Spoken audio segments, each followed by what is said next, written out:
This is Wade, and you are in Wade World. There you go. Today we're going to go over the fact that weak men are the problem, and we're going to look at it from the lens of a very interesting experiment done in New Jersey on Jews who have huge families and they're taking a lot of benefits to have 15 to 18 children per family, and also kind of in their merchant way bullying and threatening other people, non-Jewish people, out of the area. And again, there is not going to be 100% criticism here, because some of these people, their ideas do make sense. Like, they do have good ideas on how to keep the family together, they have good ideas on how to keep the community together. And a lot of the approach that they deploy would not be possible if there was no welfare state, which is also something that secular Jews pushed. The secular Jews benefit religious Jews, and religious Jews benefit secular Jews, regardless of what they might be saying, regardless of whatever excuses they might give. It's like they like to point the finger at Muslims, right? But if you're talking about people who act as a block, Muslims are going to be much more forthright. Like, if we're going to come and we're going to take over, whereas Jews are going to be much more indirect. And this goes back again to, if we look at the world from the lens of the ancient Aryan caste system, right? The most intelligent people, wisest people were on the top. Then the warriors were the kings, they were the second. And then the merchants were the third rung. And the fourth was everybody else who do the grunt work, not particularly bright. So Brahmins on top, warriors second, merchants third. And if we think of Atlantis, that got destroyed, as the last advanced civilization of the mind, then after that we have had 12,000 years of civilization of the warriors, the kings, and now we are living in an age of the merchants. And of the merchants globally, Jews are genetically and culturally the most successful, right? And if you want to look at an exact parallel to this, India is a great example, because their highest IQ people, minority, Brahmins, scientists, then their best warriors are from warrior caste, Kshatriyas, and then the merchants, Patels, all the Patels that you know in the United States are merchant class, and they're good with money. They're really good with money. So this genetic breeding program does help. But this guy went out and he did an expose of how Jews are using the benefit system in the United States to fund their very ethnocentric enclaves. Now, we might look into a couple of videos for this, but Wade is not sure whether the audio will cut out. So we're going to preface this really briefly, and then we're going to go and look at some clips. A lot of people in America have no concept, because they have been so Jewed for so long, that the Caucasian race that we'll see in this video, right? A lot of ultra Orthodox Jews, they wear these cake hats and they're very white, because they are a group of white people, a subgroup of white people who were classified as Caucasians coming from the Caucasus. So if you're in the UFC or you're in a fighting Khabib Nurmagomedov, right? That dude is a white dude who's Caucasian from the Caucasus. He's a Muslim. So if you look at some of the videos, they have blonde, blue-eyed Muslim kids running around, right? And before the 20th century, when the Jews basically dominated it by destroying the last empire that was white, the Russians, and then starting two world wars, winning both, there was a very specific categorization of white. So there were Caucasians, which is these people, Slavs, which would be Russians, Nordics, which would be, of course, the Nordic countries, Alpines, which would be Germany, France, Switzerland, Mediterranean, which would be like Greek and Balkan, and Anglo-Saxon. And it's not just about the skin color, but it's the skeletal features, the facial features. Like, you can definitely tell a German face separately from a Swedish face if you have the capability to notice these subtle differences, right? Like, There's a funny meme that says all Asians, Orientals look the same to white people, but there is definitely a significant facial difference in each of the and body difference in each of the Oriental races. Like a Chinese person is not the same as a Japanese person, does not look the same as a Korean person, right? In the same way, whites had this specific categorizations. And Jews lobbied hard when they came to the United States to not be categorized as Jews. They wanted to be categorized as white. And not only did they do that, they made they made it so that everybody else is called Caucasian. The only Caucasians in America, most of them, are Jews. You guys are not Caucasian. Most of you are Anglo Saxons or Alpines, with some Nordics thrown in the up north. And even in America, it's funny, right? The Nordics settled Minnesota. Like the coldest states were settled by the people from the coldest places, because those states were probably like, oh, this is warm enough for me, right? And the further south, down south you go, it's settled more by people from like France, but settled Louisiana. So, it's definitely not up north compared to the Nordics. And then, of course, Texas has an exception. There's a lot of German genetics in there. But the point of the matter is, the Jews not only blinded you idiots into thinking, oh, I'm just white, but completely erasing your identity. And from a very objective standpoint, they would not be able to do this if there was not some inherent weakness in the people they were exploiting. For example, Jews were not able to take massive power under a feudal system, because under a feudal system, there is no welfare. The king is not all powerful, all rich. The income tax doesn't really exist. Income tax only exists when the king wants to go to war, and if the people get sick of him going to war and he doesn't win, they revolt. So the income tax is temporary and it finishes. Sometimes people lived entire generations without paying a single income tax for generations in the entire life, right?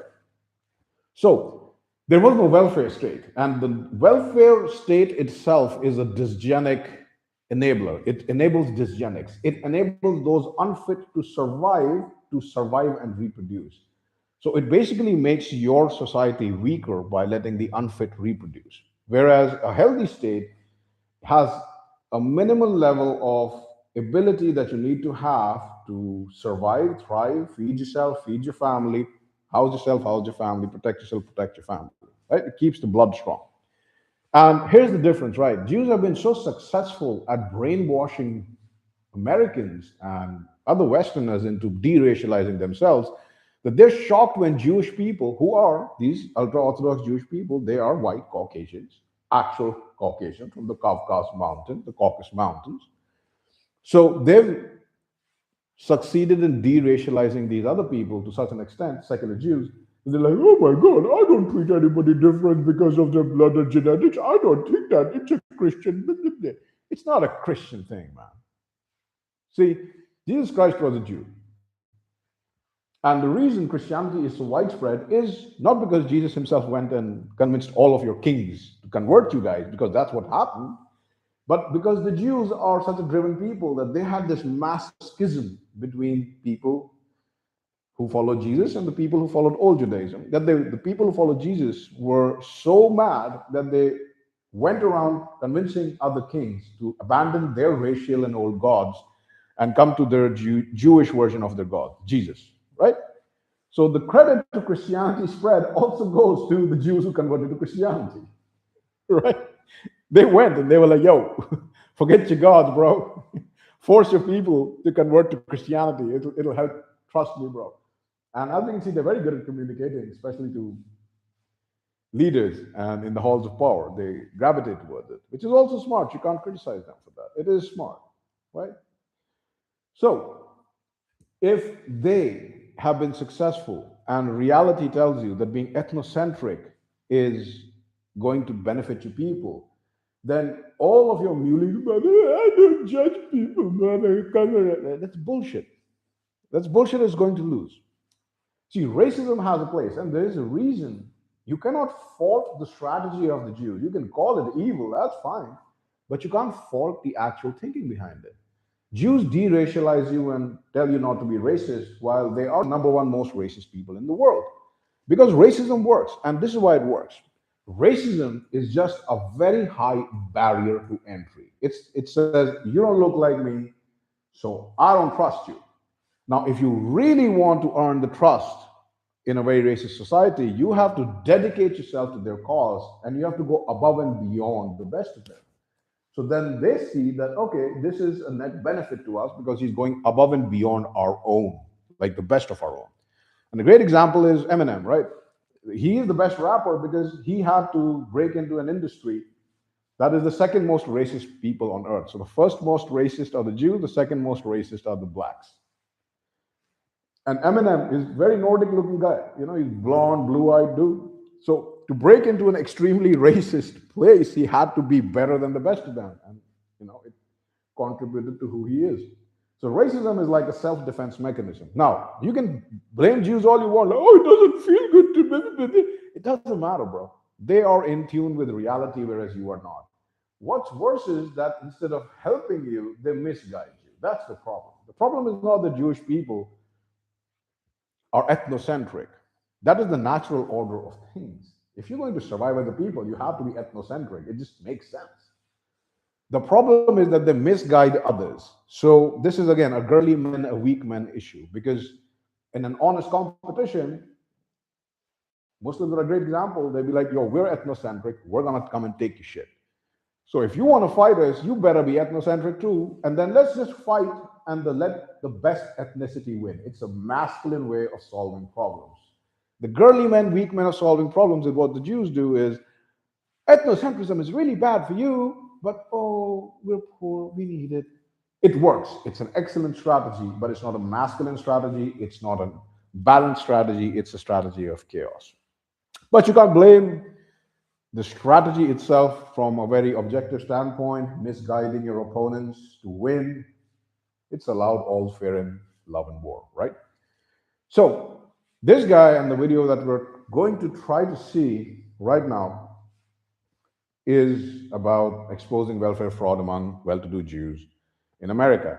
And again, because the people who built America were stupid enough and weak men, too many weak men enough to allow a welfare state to form, thereby allowing dysgenics to breed, because the welfare is indefinite. It's not a month or two, it's indefinite, right? That they will attract these kind of people. It's like if you're stupid and retarded enough to give away free money every month just because some idiot is having a child indefinitely, then the person coming to take advantage of it, from his perspective, you're retarded, and from an objective perspective, you are retarded because you are not implementing what is best for your people. You are letting the unfit survive just by existing. And not only that, reproduce.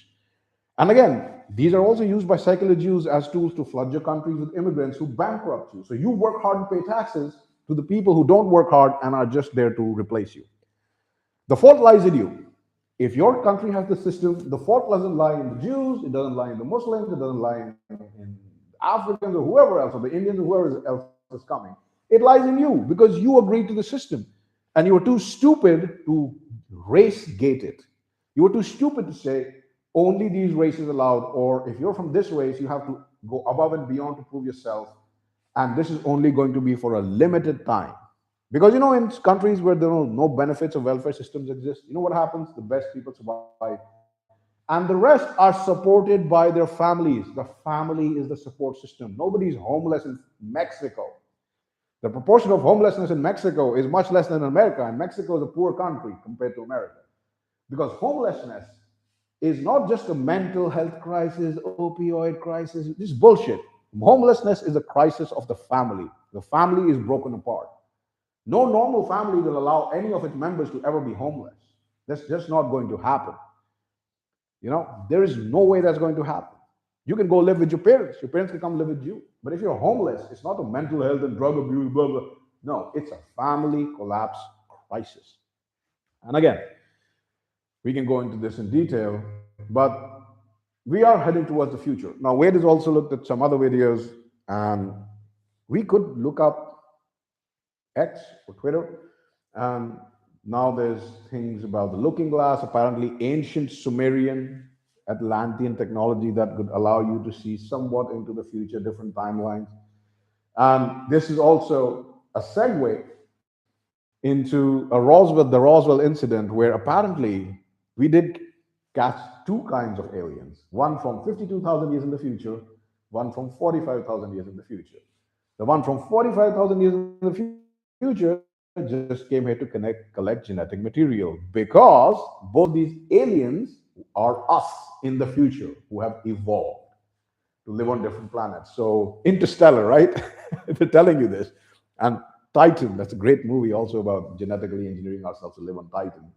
They're trying to tell you, like, yo, we are going to evolve beyond what we look like. I'm going to lose this beautiful hair and be bald. That sucks.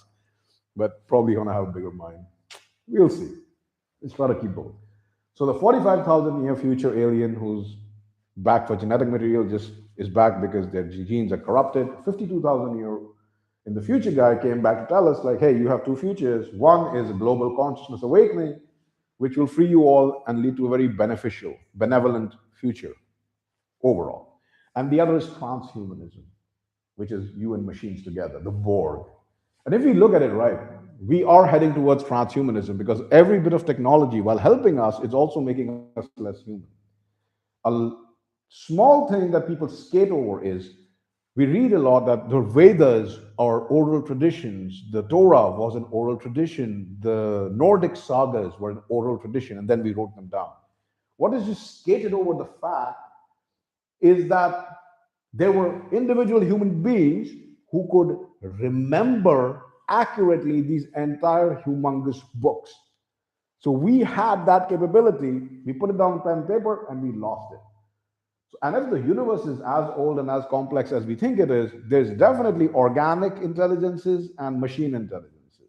And if this is a war between the organic and machine intelligences, the machine intelligences have been winning for a couple of thousand years at least. Because every single thing that makes our lives easier that we use technology for weakens an ability that we have until it atrophies. Hopefully not dies, but atrophies. Like just writing destroyed those people who had the ability to memorize entire tomes. That's impressive. Accurately memorize entire tomes. That's very impressive. And now we've almost lost that ability. Human beings don't understand that they have the capability to be better than a computer and memorize accurately and recall accurately these things. So that alien from the future is us and telling us like, yo, these are your two paths. And here's something that could help you. And this is all, again, if we look at what secular Jews are doing, they're definitely for the transhumanism camp. That they love degeneracy, homosexuality, transgender nonsense, and spreading filth and chaos. Right? They are definitely 100%. They're in the transhuman camp. They're like, yo, machine, Borg, we're in. And people who are more religious, ultra-Orthodox Jews and Amish, like a lot of like the Amish are self-sufficient. The Jews who are ultra-Orthodox take advantage of the taxpayers. That's the difference. But a lot of the habits of both are quite family friendly. For example, the Amish use more technology, keeps the family together. The ultra Orthodox Jews, they have Shabbos, where in the evening they get rid of all technology, everything to do with technology. So if the lights are on, they just keep them on, they don't touch them to put them off. And they spend that time just with themselves as human beings.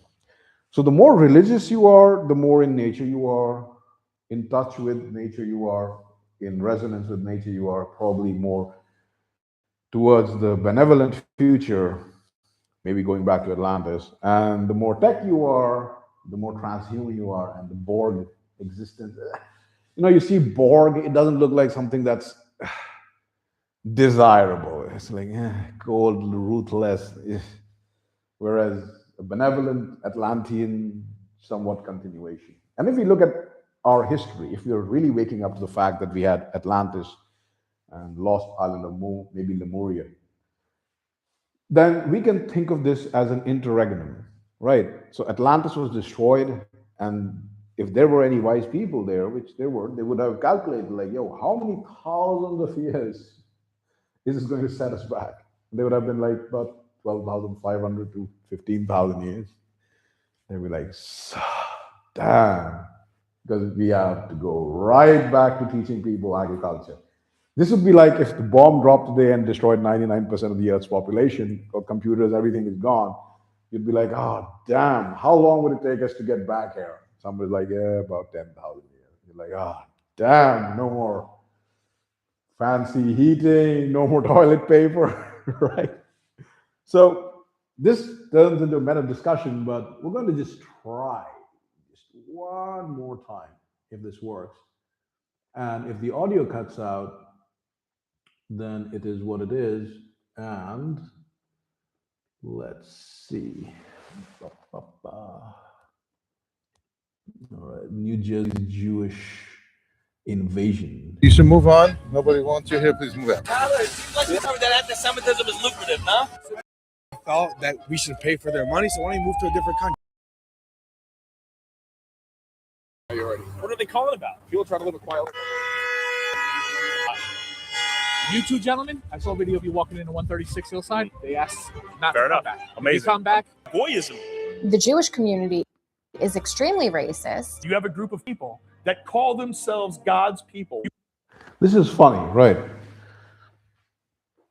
There is definitely righteous anger towards Jewish people because they are ethnocentric.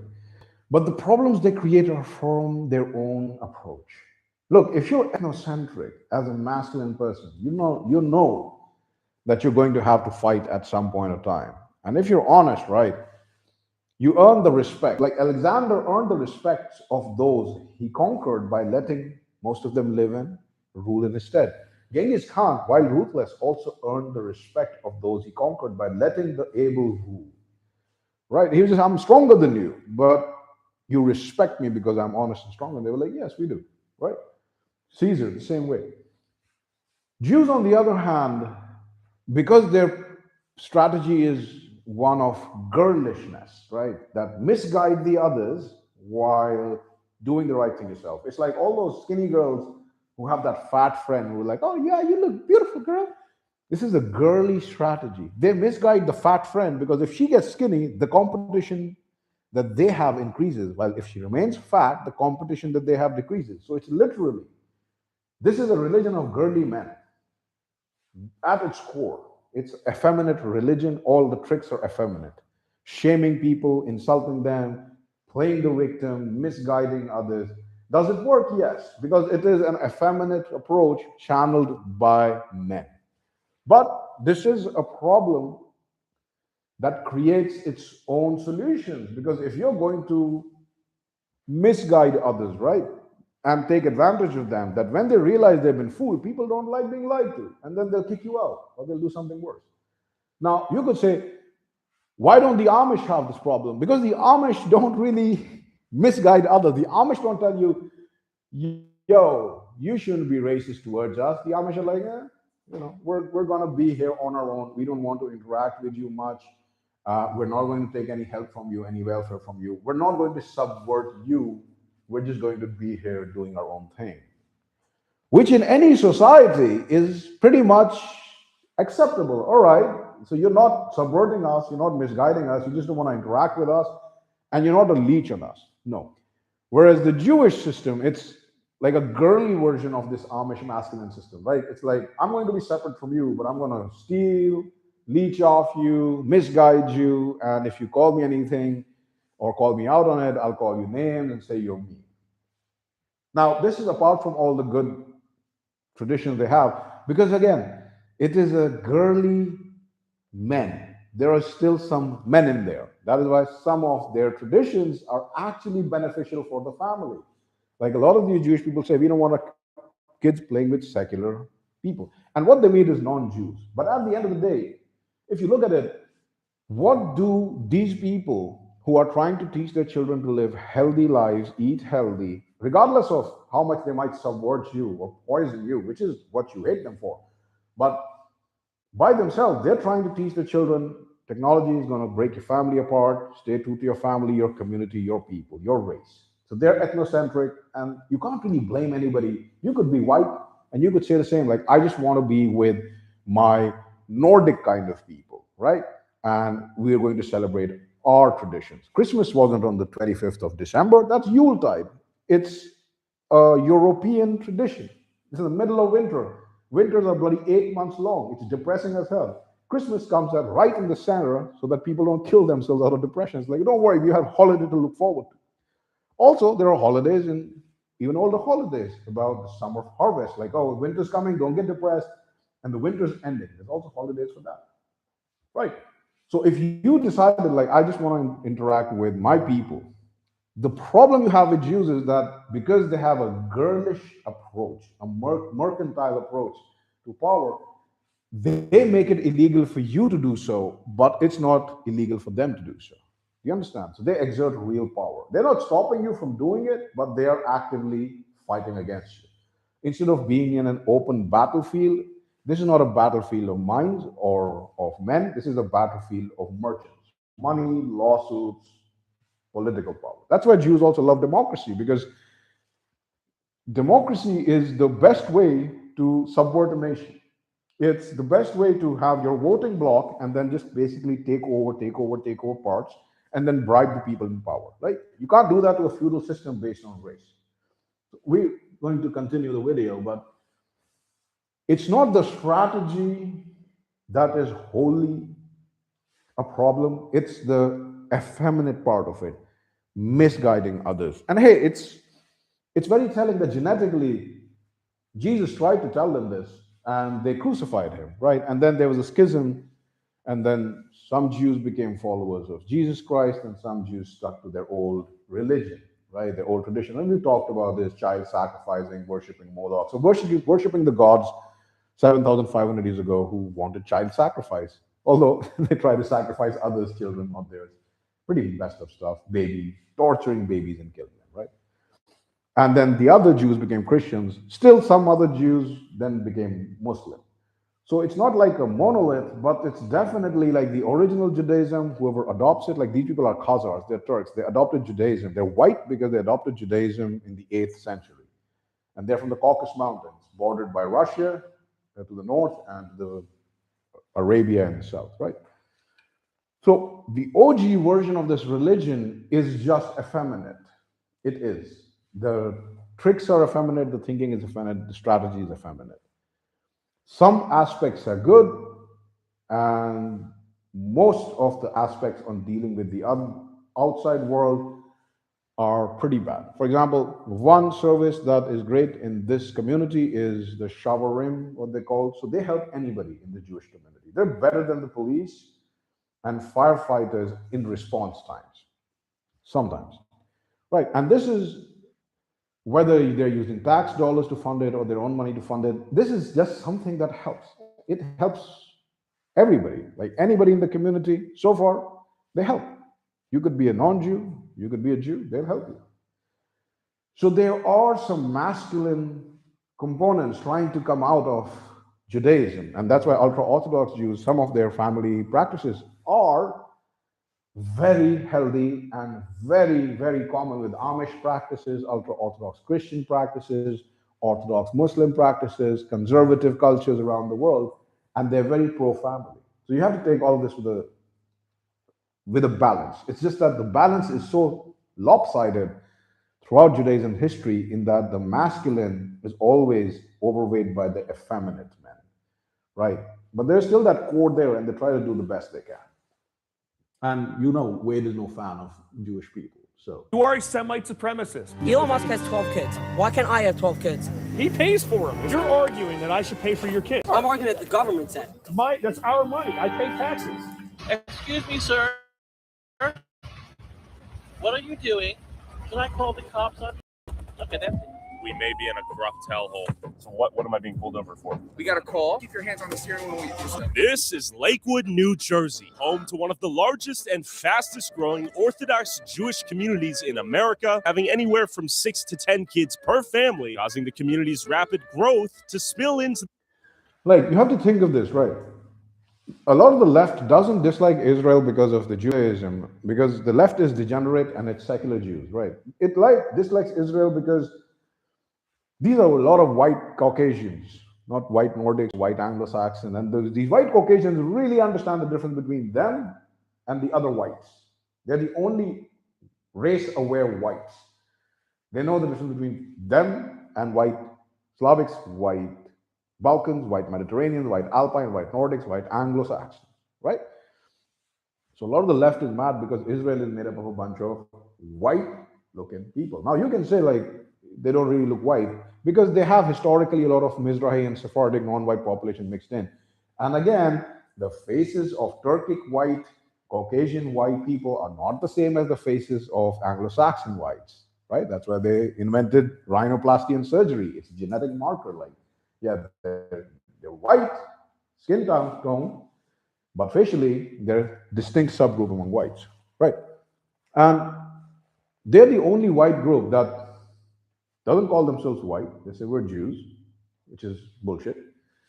But they make a very good point in this video or the other where they say, like, the reason you Gentiles, you going are never going to succeed is because you lack a purpose and you lack unity. Now, what they don't say is we fight very hard for you to stay disunited and stay purposeless. So we really push anti-racism for you, but being racist for us.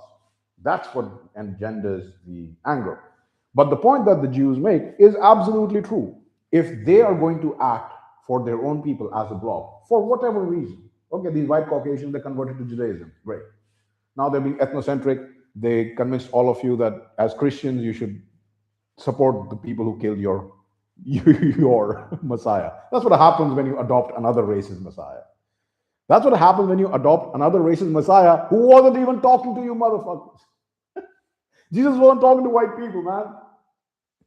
He wasn't talking to the Romans. He was talking to his own people.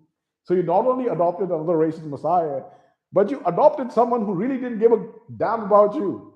Like, you're like, oh yeah, you can follow me too, bro. He wasn't like, I have a disagreement with Jupiter, god of the Romans. No, right? So if they are going to act as a bloc, an ethnocentric bloc, they are going to definitely be more successful. It's the same thing. These Jews say that we are having 10 children, you have 2. You're just going to die out. They're absolutely right. Where's the lie? It's like when the Muslims in Norway say, we have 5 children, you have 2. We're going to take over. Where is the lie? Of course, WAYDE is not defending these people coming to your countries and saying this to you, but where is the lie? You know there's no lie. If you weren't a bunch of race, weak, nannied, pussified Nancy boys, you would have understood, like, wow, these guys have a point. We're not having children. And you can't convince your way into having children if you lost control of your country. Weak men don't understand it. Convincing women is an idiot's game. It's a young boy's game. When you become a man, you understand that, yo, as a man, if you have a duty to your civilization, the females in your civilization, the girls, they definitely have a goddamn duty to the continuance of your civilization, and you have to enforce that. You can't be like, oh, you're all equal. Nah, civilization collapses if you're just doing your duty, right? And even the best of your people, the most masculine men who could enforce this, they were destroyed by the Jews using you. They were either destroyed by destroying the aristocrats, the kings, or they were sent into 2 world wars where the best of European men, the most masculine men, were massacred. Because where do masculine men like to go? Where there is action. Where is action? War and fighting. What happens? They get killed without reproducing. What happens? The weak men reproduce, amplifying effect. Girly strategies with a hint of masculine mind behind it, right?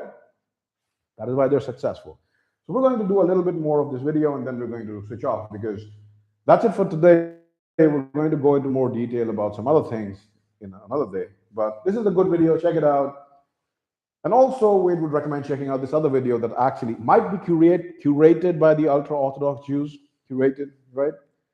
But it does show what their family structure is like, the modesty.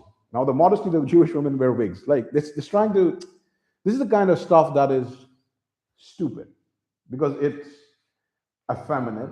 Again, the men don't want their women to wear wigs. It's like, bitch, I don't want you to wear a wig because you're still looking like you got hair. I want you to cover your head, but they're like, oh, we wear a wig.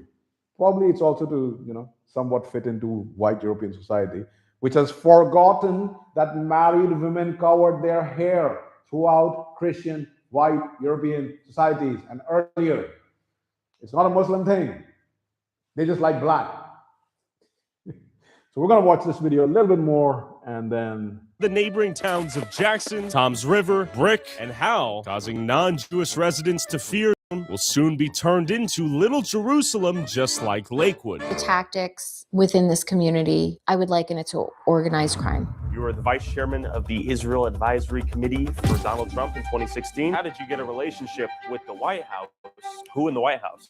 I think I don't want to say. Who are we messing with here right now, Chris? Is this video a mistake, man? I'm going to be honest. This is a the great powers video. out here are pretty immense. This It's might not be about something Jack. that, unless you've been in a society where there are different classes in their culture, you will not understand. Merchants, they tend to really stick together, whether it is the Indian merchant class or the Jewish merchant system, right?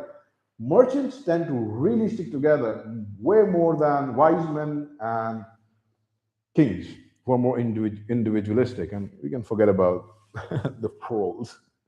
They're never going to stick together.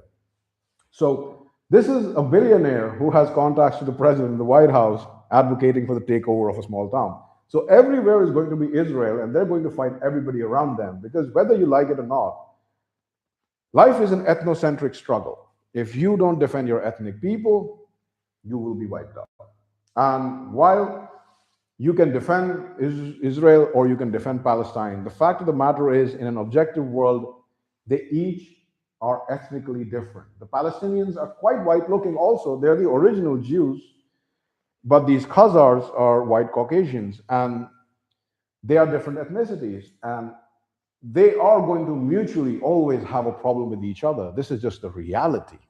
You just say, oh, Christian, man, everybody's equal. It's retarded. Specifically, you didn't have these problems when you were not Christians. You couldn't have an African going to be like, oh yeah, I would like to praise Odin, and you'd laugh him out, like, get the fuck out of here. Odin is ours. Wotan is ours. Jupiter is ours. Zeus is ours. Perun is ours. Indra is ours. Right? Avistani, the gods are ours. They're our gods, not your gods. Get the fuck out of here. Because all those gods said, you are my blood. All father, the father of all. If the father of all, for example, the Nordic father of all is Odin, right? He's blue-eyed, steely blue-eyed. He has blonde, blue-eyed children. And somebody from Africa is like, oh, I want to worship Odin. You'll laugh him out of the street. You'll be like, get the fuck out of here. He's all father of us, not all father of you. Right? So anyway, check out these videos. They're interesting. But also check out the other video, Wade is forgetting, which shows the masculine side of keeping order within the culture and the family of ultra-Orthodox Jews. And lots to think here, lots to analyze, and we're definitely going to go into more interesting things down the line. But for today, that's it. Until next time, keep it cool, keep it smart, and hopefully the audio works, so you did enjoy.